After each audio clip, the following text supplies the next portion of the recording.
এই বিজ্ঞানের যুগে কি করে এটা বিশ্বাস করা যায় যে একটা মানুষ মহাশূন্যকে ভেদ করে, মহাকাশ ভেদ করে আর সে আজমে চলে গেলেন?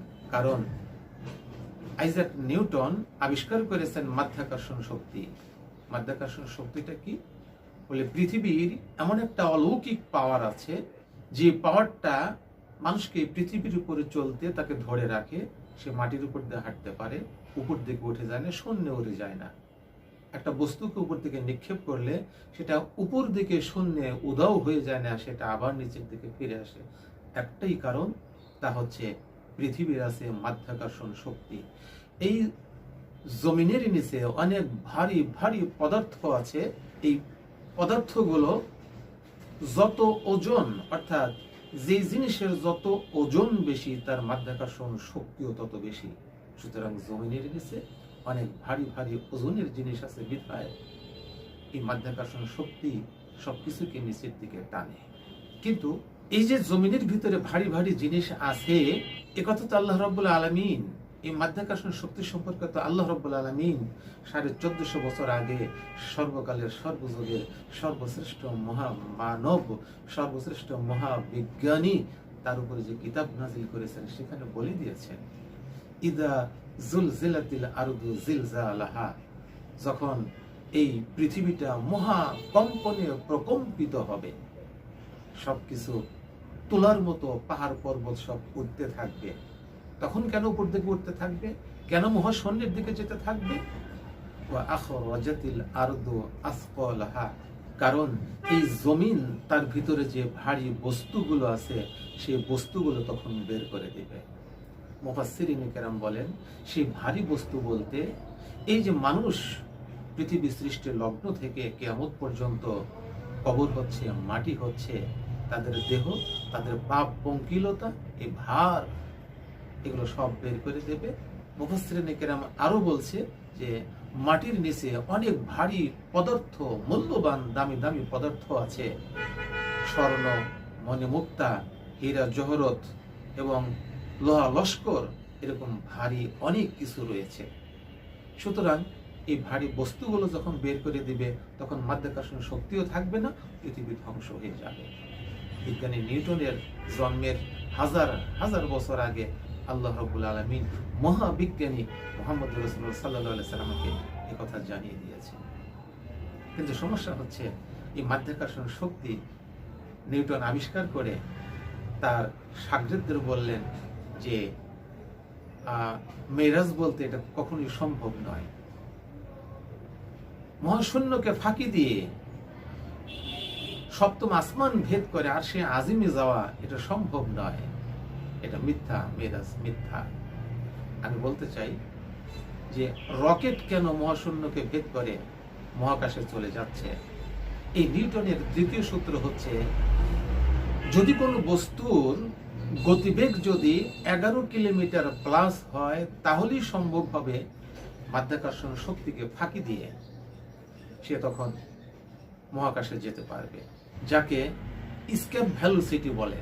অর্থাৎ মাধ্যাকর্ষণ শক্তিকে ফাঁকি দিয়ে চলে যাওয়ার মতো যেই বস্তু, যেই যান, সেটা হচ্ছে স্কেপ ভেলোসিটি। আচ্ছা, তাহলে রকেট মাধ্যাকর্ষণ শক্তিকে ফাঁকি দিয়ে চলে যেতে পারে, নিউটনের তৃতীয় সূত্র তিনি স্বীকার করলেন। তাহলে এই রকেট আর রাসূলুল্লাহ সাল্লাল্লাহু আলাইহি সাল্লামকে ঊর্ধ্বাকাশে নেওয়ার জন্য, মেরাজে নেওয়ার জন্য আল্লাহ রাব্বুল আলামিন যেই রকেট পাঠিয়েছিলেন, সেই রকেটটা কি?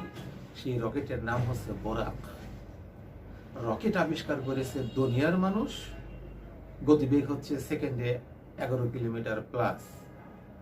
আর এই বোরাক পৃথিবীতে রাসূলের মেরাজের আগেও ছিল না, মেরাজের পরেও নাই। এটা আল্লাহ রাব্বুল আলামিন পাঠিয়েছিলেন একবারের জন্যই। এবার আসুন রকেটের গতিবেগ এবং বোরাকের গতিবেগ। বোরাকের মাদ্দা বা অরিজিন শব্দ হচ্ছে বারকুন, বারকুন বা রকফ, বারকুন। বারকুন শব্দের অর্থ হচ্ছে বিদ্যুৎ, আরবি অভিধানে বলে। তাহলে দুনিয়ার বিজ্ঞানীরা আবিষ্কার করেছে যে বিদ্যুতের গতিবেগ হচ্ছে সেকেন্ডে 3 লক্ষ কিলোমিটার প্রায়। রকেটের গতিবেগ 11 কিলোমিটার তাই মাধ্যাকর্ষণ শক্তিকে ফাঁকি দিয়ে যেতে পারে, তাহলে যে বোরাক আল্লাহ পাঠিয়েছিলেন, দুনিয়ার বিজ্ঞানীদের হিসেবে যদি বিদ্যুতের গতি হয় 3 লক্ষ কিলোমিটার প্লাস, কিন্তু সেই বোরাক দুনিয়ার কোনো বিজ্ঞানীর আবিষ্কার নয়, আল্লাহ রাব্বুল আলামিনের পাঠানো স্পেশাল নবীর জন্য। সেটা আরো কত গতিবেগ হবে? ধরে নিলাম 3 লক্ষ কিলোমিটার। তাহলে 11 কিলোমিটার প্লাস যদি মাধ্যাকর্ষণ শক্তিকে ফাঁকি দিয়ে আকাশে মহাশূন্যে যেতে পারে, মহাকাশে যেতে পারে, 3 লক্ষ কিলোমিটার গতিবেগ যে বোরাক, সেটা কেন মাধ্যাকর্ষণ শক্তিকে ফাঁকি দিয়ে আরশে আজিমে যেতে পারবে না? তাহলে নিউটন তার তৃতীয় সূত্রের দ্বারাই ধরা পড়ে যে রাসূল সাল্লাল্লাহু আলাইহি সাল্লামের মেরাজ মিথ্যা নয়, সত্য। সম্মানিত ভিউয়ার্স, আল্লাহ রাব্বুল আলামিন তার হাবিবকে আরশে আজিমে নিয়ে গেলেন, সিদরাতুল মুনতাহা। এরপরে আর জিবরাইলও যেতে পারছেন না। তিনি বললেন, ইয়া রাসূলুল্লাহ, এটা বর্ডার, এই বর্ডার ক্রস করা আমার পক্ষে সম্ভব নয়, ক্রস ফায়ারে যেতে হবে। রাসূল সাল্লাল্লাহু আলাইহি সাল্লামকে নেয়ার জন্য আল্লাহ রাব্বুল আলামিন এবার অন্য যান পাঠিয়েলেন, তা হচ্ছে রফরফ।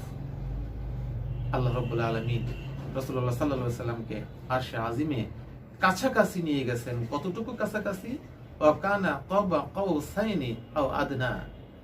আল্লাহ তাআলা নিজেই বলেছেন যে দুজনের মধ্যে এতটুকু তফাৎ ছিল, 2 ধনুকের সমান, আও আদনা, অথবা তার চেয়েও কম দূরত্ব। হযরত আব্দুল্লাহ ইবনে আব্বাস রাদিয়াল্লাহু তাআলা আনহু বলেন, তাফসীর ইবনে কাসির, যে মাত্র 2 হাত ব্যবধান ছিল। রাসূল সাল্লাল্লাহু আলাইহি সাল্লাম মেরাজ করে এসেছেন, ফজরের নামাজ পড়ে বসে আছেন বাইতুল্লাহ শরীফের চত্বরে। আবু জাহেল যাচ্ছে। আবু জাহেল রাসূলকে দেখেই একটু টিটকারি স্বরে জিজ্ঞেস করলো, মুহাম্মদ সাল্লাল্লাহু আলাইহি সাল্লাম, আজকে কি তোমার কাছে কোনো নতুন খবর আছে? তুমি তো প্রতিদিনই নতুন খবর নিয়ে আসো, তোমার কাছে জিবরাইল আসে, আল্লাহ তোমাকে নবী বানিয়েছে, এই আছে সেই আছে, আখিরাত পরকাল অনেক কিছু, তুমি আমাদের সমাজের লোকদেরকে বিভ্রান্ত করছো। নাউজুবিল্লাহ, আজকে কি কোনো নতুন খবর আছে? রাসূল বললেন, হ্যাঁ, আজকে গরম খবর আছে। কি খবর?